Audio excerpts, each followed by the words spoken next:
Hey guys, Mike back here. I'm going to do another Greek writing video this evening. If you watched the last one, you'll know that we did this portion over here, which is 1 John chapter 1, verses 4 through 6, copied out of Codex Sinaiticus.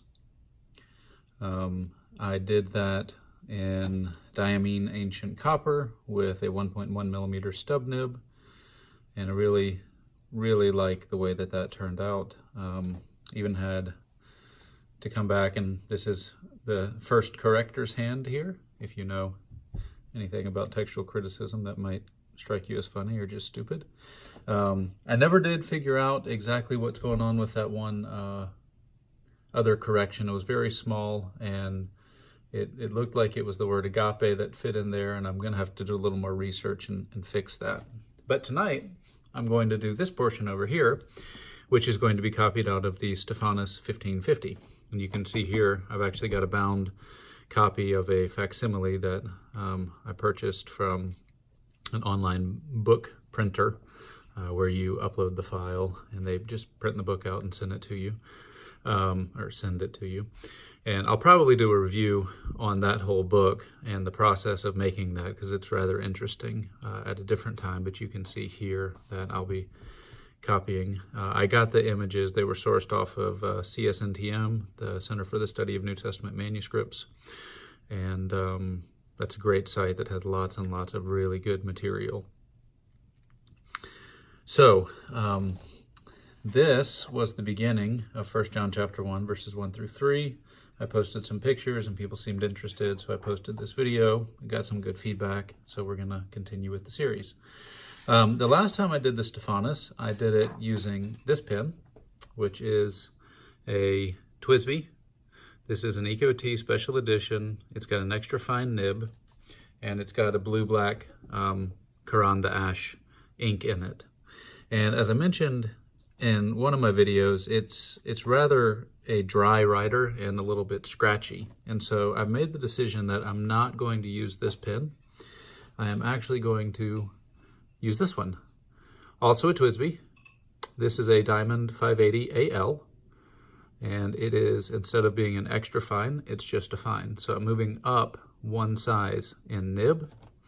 And I thought about swapping it out and having the right ink in there to match everything, but I'm kind of lazy. And I like this ink here. Sorry, I'm doing it this way now. This is Diamine Red Dragon. Very, very pretty. I really like the combination of how bright it is with the nice crisp but thin line that this TWSBI pen writes. All right, so with that introduction, we're going to go ahead and get started. This is going to be a little bit different than here. Over here, you can see that you've got a lot of the same characters that we have in our modern English alphabet. So you've got, you know, what looks like a T, an A, a Y, an O, a K, all of that. We're going to be going into a minuscule that's in somewhat of a cursive style. And sometimes there are some crossovers, and then sometimes what looks like it might be a crossover isn't the same letter, and there's a lot of interesting ligatures, and as I go along, I'll try to kind of highlight those. And, oh yeah, last time I kind of had things flipped around, and I'm still working out the kinks in my video recording. I've had a request to have the video, instead of coming down this way, it's actually coming down from the top of my notebook. I've had a request to have it over my shoulder. I'm going to try and get those things worked out for future videos, but for now, this is what I have, so I'm going to continue with it. All right. On the Codex Sinaiticus, I am trying to replicate the lines as they are in the manuscript. So when I finished this line here, and it had another chi at the end, I actually put the chi starting on this page, but I put it kind of where it's supposed to go. I'm not doing that when it comes to the Stephanus. The lines, as you can see here, are much wider, and if I wanted to do a line at a time, I'd really need the whole width of the page. So because I don't have that, I'm just going to the width that I've marked out and kind of wrapping on my own. Alrighty, so here we go, 1 John 1, verses 4 through 6. And we start with a chi.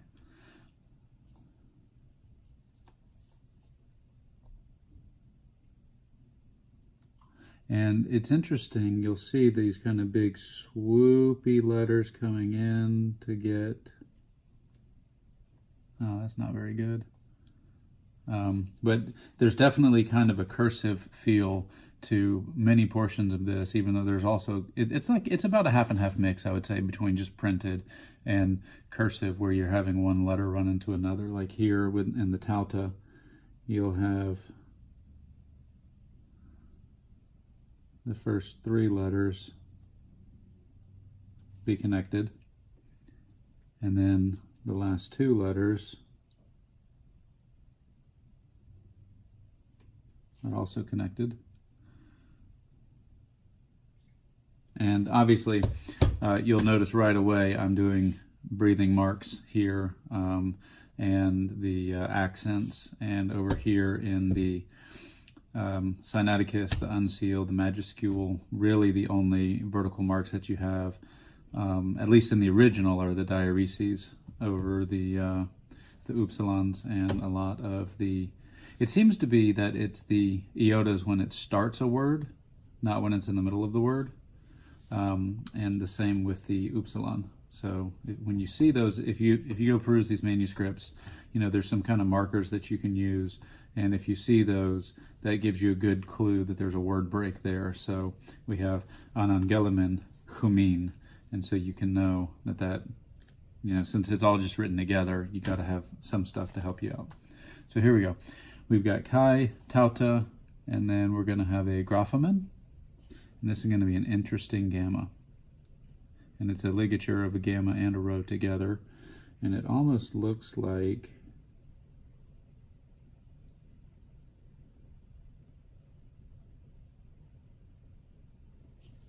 it's almost like a funky H, if you look at it just right. All right, and then a big phi. And one thing that I really like about this portion of scripture is there's a lot of we, first person plural we verbs, and so I get to write this next ligature quite a bit, the men ending. And you got the mu running into the epsilon, which runs into the nu. I just like, that's a fun one to write. And graphamen, okay, graphamen humin. So we got, and this, so this is one of those where you might be tricked, right? That's humin, and so what looks there like a V is actually a nu. And then later on, yeah, we haven't had one yet. Later on, we'll see what looks like an N is actually an eta. So those can be a little bit tricky when you're trying to learn how to read this at first, with making sure, you know, I try to read it out loud, pronounce it as I go, and definitely it's an acquired skill to read these. Okay, and then we got a comma, and then we have hinahe.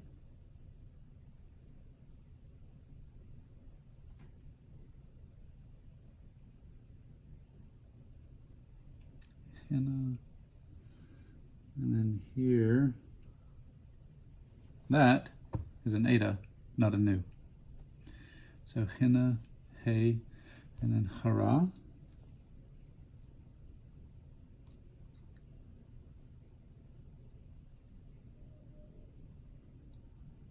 And then interestingly, most of the time an alpha followed by a rho, they're connected. But this one, because it's a rho followed by another alpha,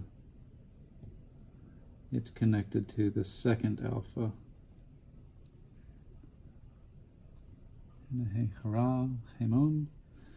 Now this eta that we're going to see here is going to be a little more familiar.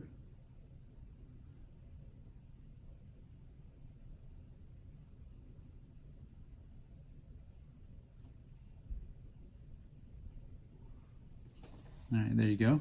So you've got the eta that matches kind of the majuscule. It's just it looks like a capital H that's shrunk down. That one's a little bit easier.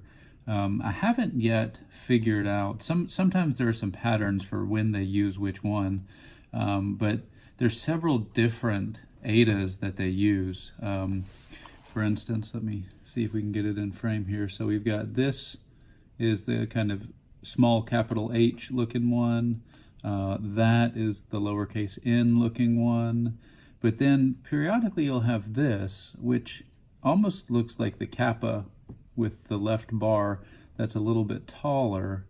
And frequently you'll see it in this ligature here, and that's actually an ain, so that's an eta followed by a nu. And it really kind of almost looks like an LW or something in English letters.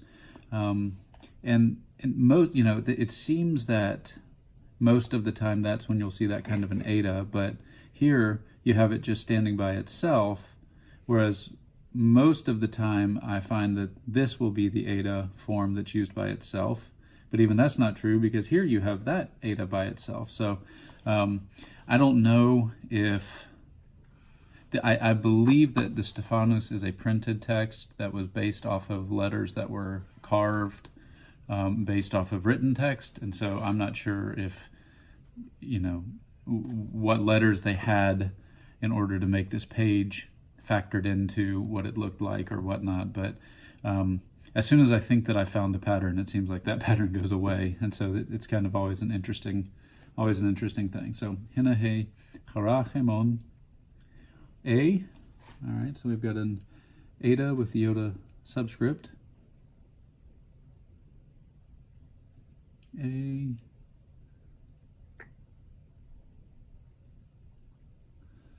And we'll do that. And then we have pepleromene. All right, so we got a ligature there. Kind of a half ligature there.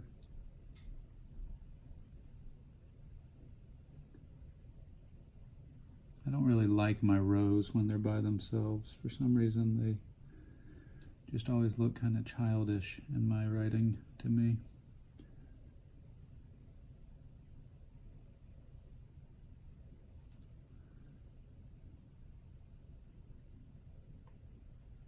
Pepleromene. All right, period. So there's verse 4 down.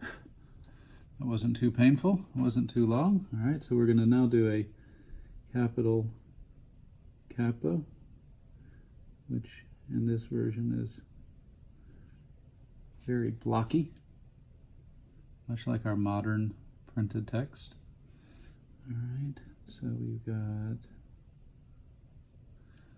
kai chaute.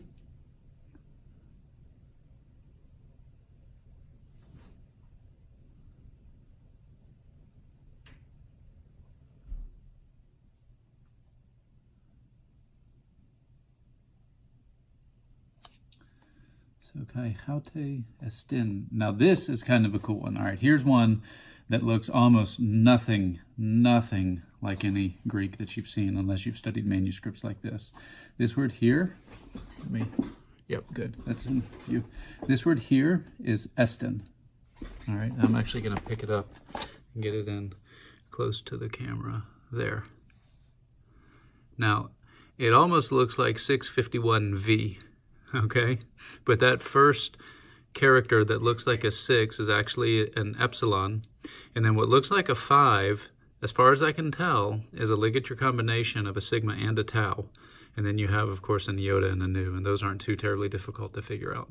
But that is actually estin, which it takes I'm not even sure that I'm totally used to it yet, but it definitely takes a while to get used to seeing letters like that. And it takes even longer to learn how to write them. So here we go. It's going to be an interesting little trip.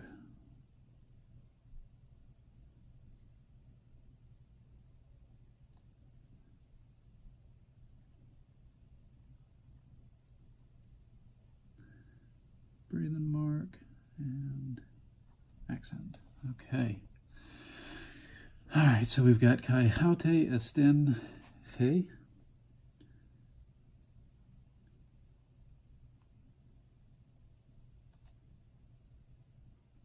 All right, and epangelia.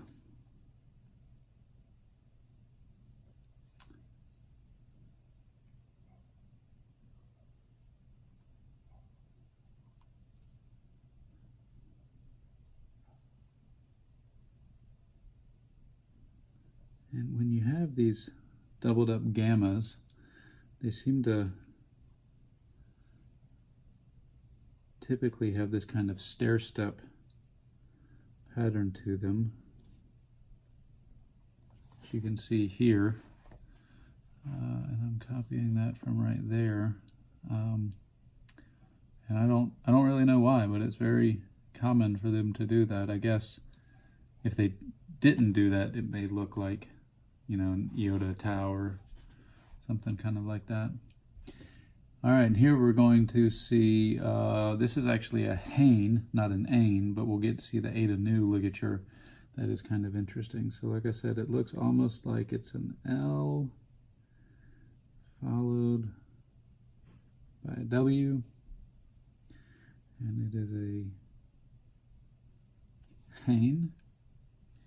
And then we have ake ka'amen, and the first three and then the next two are together. All right, so we've got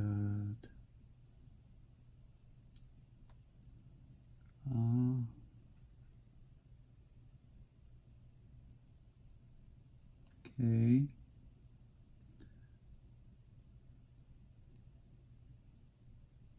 ka,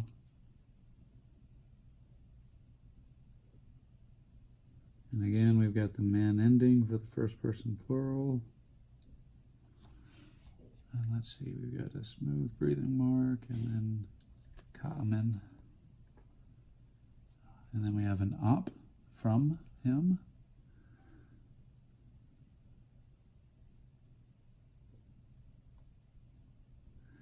And we have a smooth breathing, and then we have an elision mark, and then autu. Now this one's going to be pretty cool. All right, I'll go ahead and write it, and then I'll talk through the ligatures that we're going to see here. So we have 3 letters that run together. And then we've got a tau up top with a little funky curve. Okay. All right, so let's talk through this one a little bit. This is a little bit funky as well. All right, so here we go. There it is right there.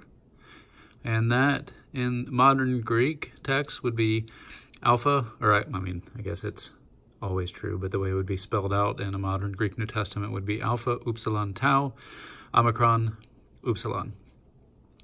And this, if you take away the ow and just think about the two, this is actually how it's written sometimes when it's the definite article to.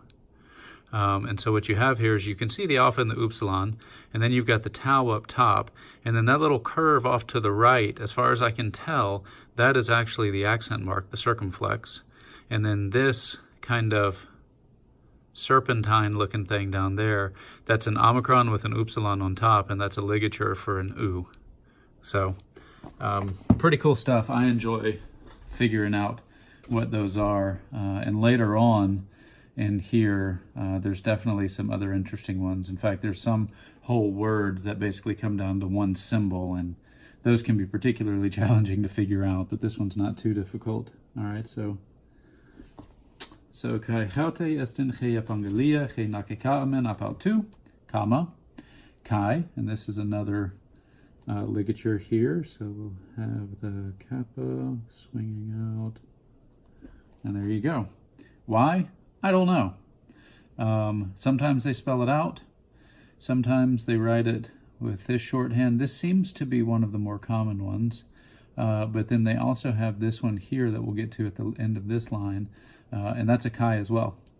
And I don't know.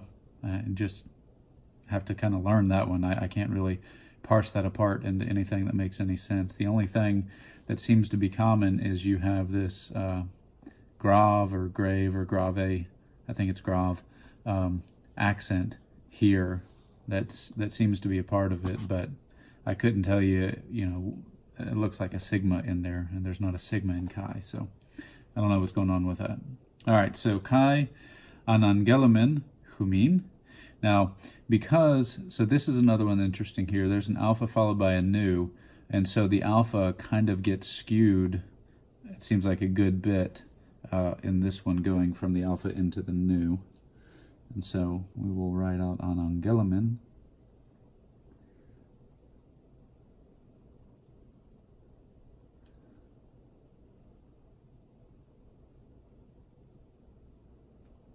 And again, you have the gamma gamma, that's kind of the stair-step pattern.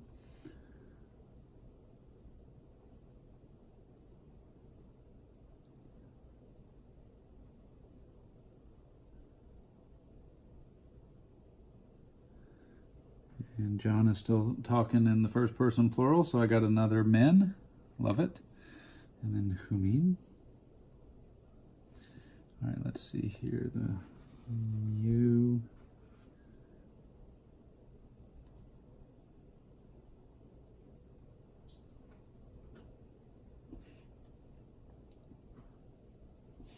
Okay. Then we have a comma. Hati ha theos phos esti. That God is light. God is light. Kai skatia in auto uk esti udemia. And there is no darkness in him at all. What a truth. What a wonderful truth. That our God is light. So there's the hati. That or because. Alright, and then we'll go to the ha theos, and this will be a little bit fun. We'll get a nice big kind of fat capital theta. There we go. And here this is basically just printing.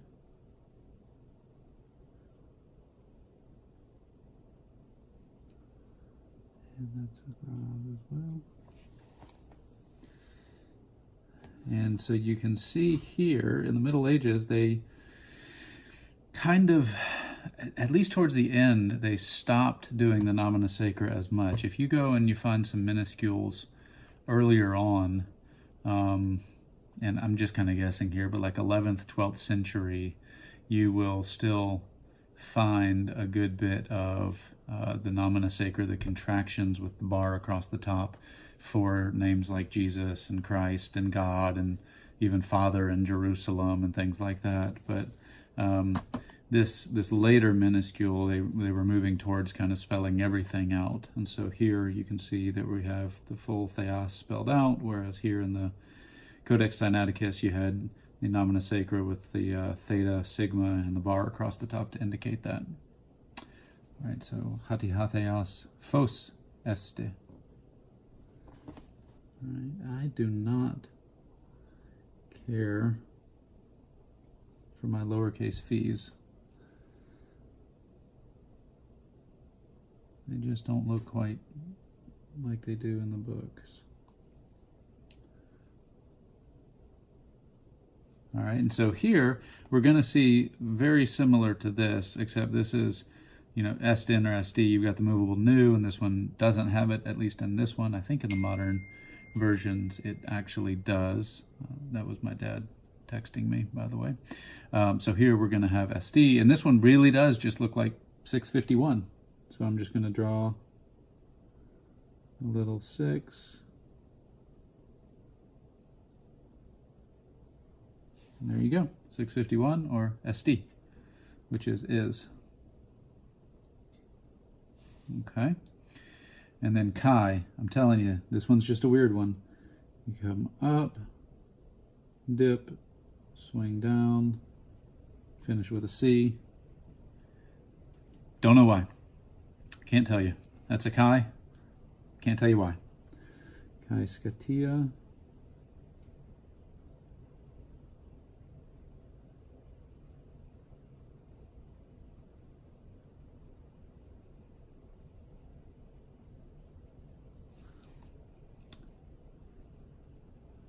in alto. Now this is kind of an interesting little one. It's not a huge variation, but the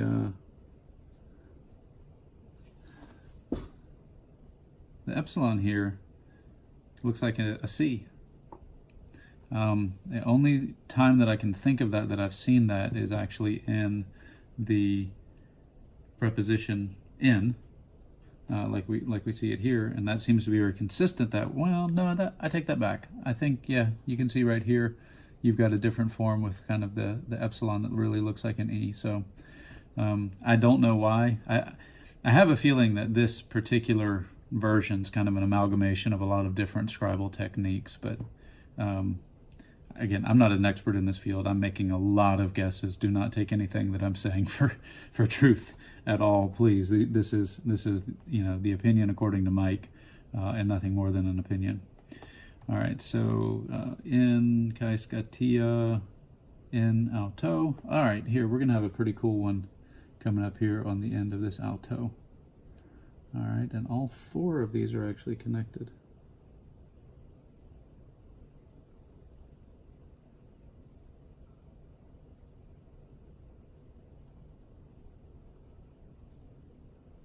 All right, there we go. Now that is an interesting alto. You can see I'm copying it from there. Forgot the little data iota subscript.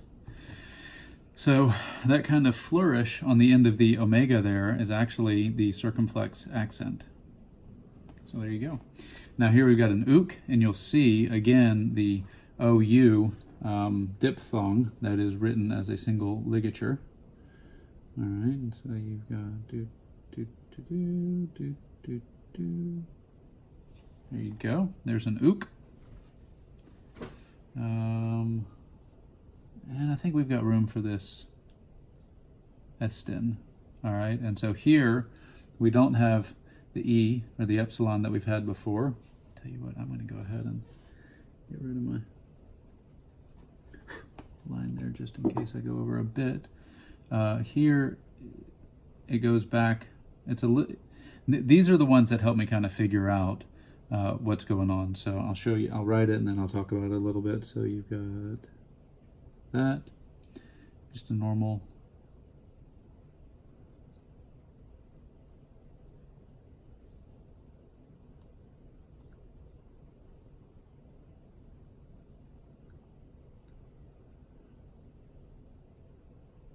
okay, and so that thing there that looks like the 5 is actually the sigma tau ligature that's combined together.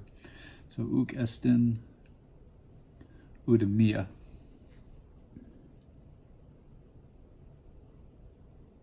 All right, I think this is our first delta, and these are always a little bit interesting, especially when they are followed by an epsilon. So you come up and it comes down. Almost looks like a musical note there. I know my friend Michael will really enjoy that part. We'll see if he watches the video. Here's a shout out to Michael.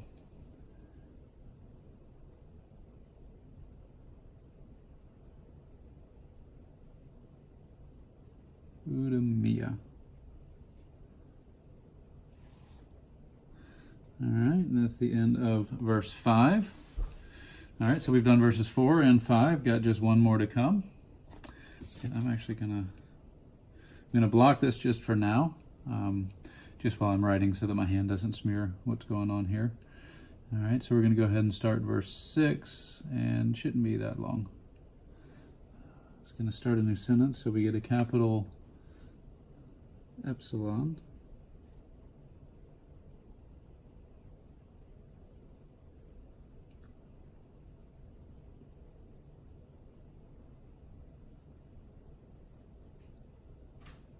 All right, and you'll see there's a little bit of a different breathing mark this time. If you can see, on other ones, I'm doing what appears to be an apostrophe or a reversed apostrophe. Now here, this is in keeping with a style that I first encountered in Codex Vaticanus, where it's like directional tick marks, where it's almost a T in one direction or the other instead of the apostrophe. As far as I can tell, no difference. It's just a different way to write the breathing mark. So, aeon apomen Another men. Yay. Now this E is, instead of being kind of the double loop, it almost goes back to a small version of what I would say like the early majuscule papyri looked like. And then it comes up into the iota, and then the po,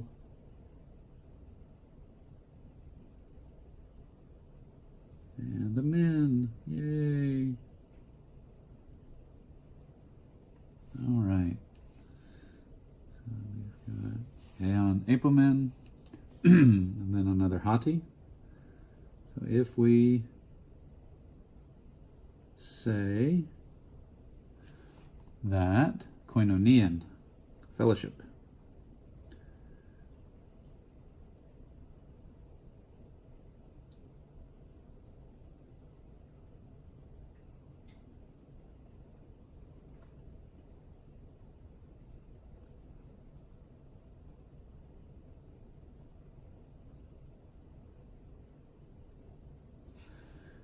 Ean epomen hati koinonian echamen. So if we say that we have fellowship with him, metautu, so echamen, all right. Just gotta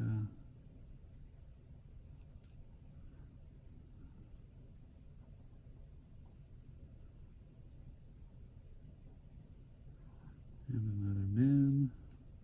Telling you, man, this first chapter, oh, that was not a good one. That was not a good one. This first chapter is full of wee stuff. Wee. Met.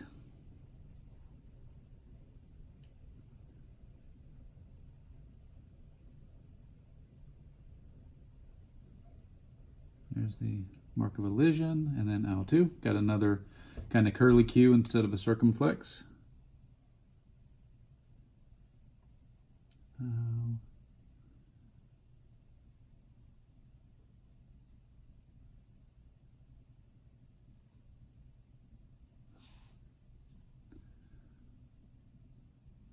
Comma. Okay, into skate peripatomen. So if we say that we have fellowship with him and we walk in the darkness.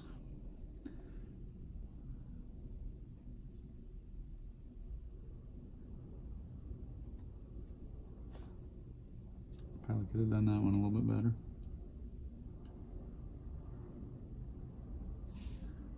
Okay, in.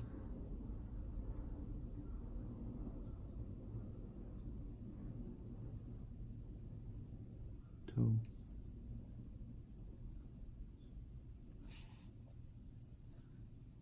Right. Skate.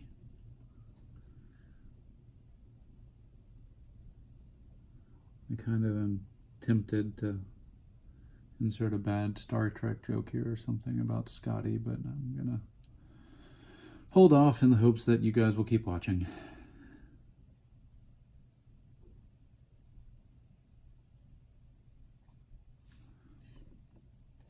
Okay, into skate peripatomen. Now, this is a really cool one. So the peri here, the epsilon combining in with the rho, it's going to be kind of funky. So watch this. So we have that is the start of this ligature.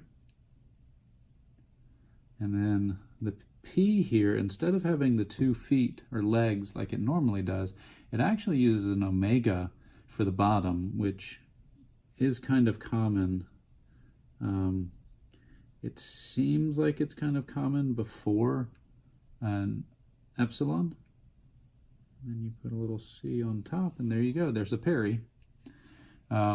Seems like it's common before epsilons. I don't really know why, but this that looks like a W with a line across the top, that's actually a poorly formed P or pi. Peri-pa.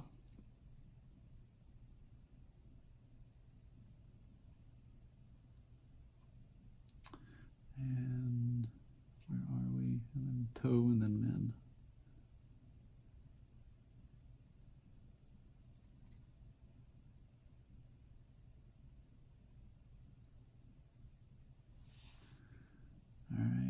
Peripatomen.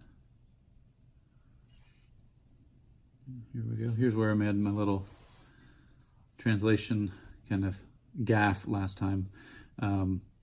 It's not we deceive or we are deceived, it's we lie. So pseudamatha is we lie. And this is a difficult letter for me, the psi.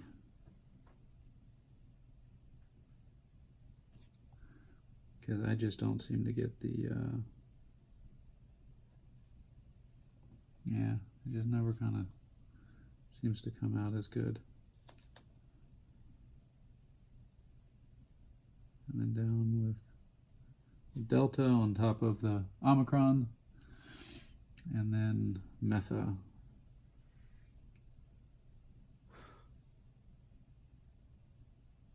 All right, so here's an interesting looking, this took a little while to get to, burned into my brain as well. This is actually a theta. Now I've seen some kind of cursive-y modern or nearly modern print fonts that have a theta that's more like this, which is what first clued me into it, as well as, you know, figuring out, well, that has to be metha. So, but yeah, it's just kind of an odd looking little thing.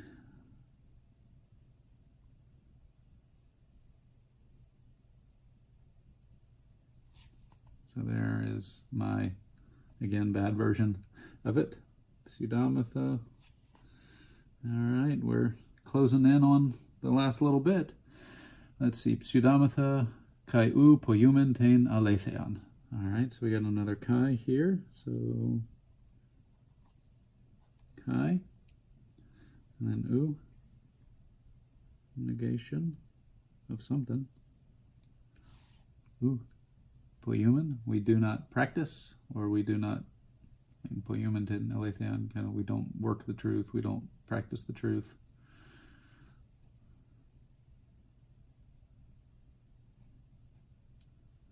Alrighty, so poi,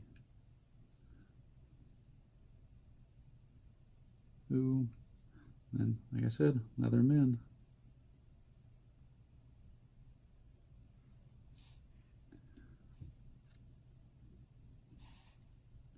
Tein. Now this is interesting because you'll see the eta that I was talking about in the ain form. Well, ain and tein are written rather similarly, so we'll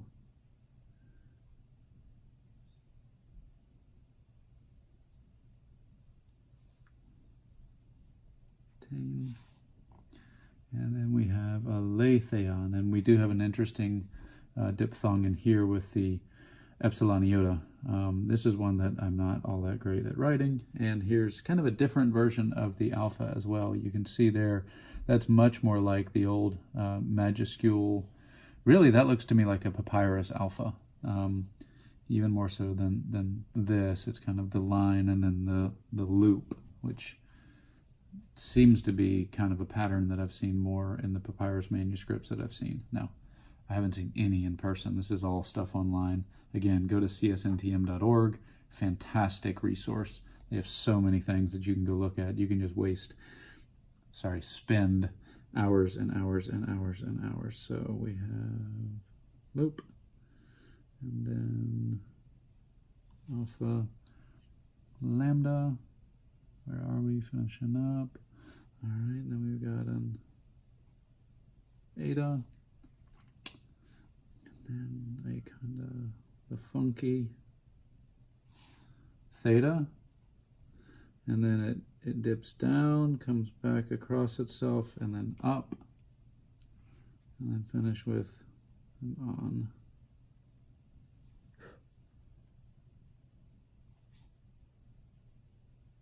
All right, well, there we go. That took a while again, as you can see. As I've said before, this is not a quick process. It is a little bit quicker when I'm not doing commentary, running commentary. But as we did last time, we'll go ahead and read it. Kai tauta, graphamin chumin, hinahechrachemon, e pepleromene, kai chaute estin, he evangelia, he nakekaamen apautu, kai anangelamin chumin, hati hatheas fos esti, kai skatia in auto uk estin utemia, Ean epomen hatikoinonian echumen metautu, kai intoscate peripatomen pseudamatha. Oh, I didn't put my breathing mark in there. Let's see. Pseudamatha. Pseudamatha kai upoiumen ten alethean. And we write these things to you in order that your joy may be complete. And this is the Evangelia, the gospel, the message, which we heard from him and proclaim to you, that God is light, and darkness is not in him in any way at all. Not at all. No way. If we say that we have fellowship with him here being Theos, and we walk in darkness, we lie, and we do not practice the truth. May the word of God dwell richly in our hearts, and may all of these exercises in writing it and reading it in English or in Greek only bury it deeper in our hearts, so that we may love and serve our Lord more faithfully. Thanks for watching.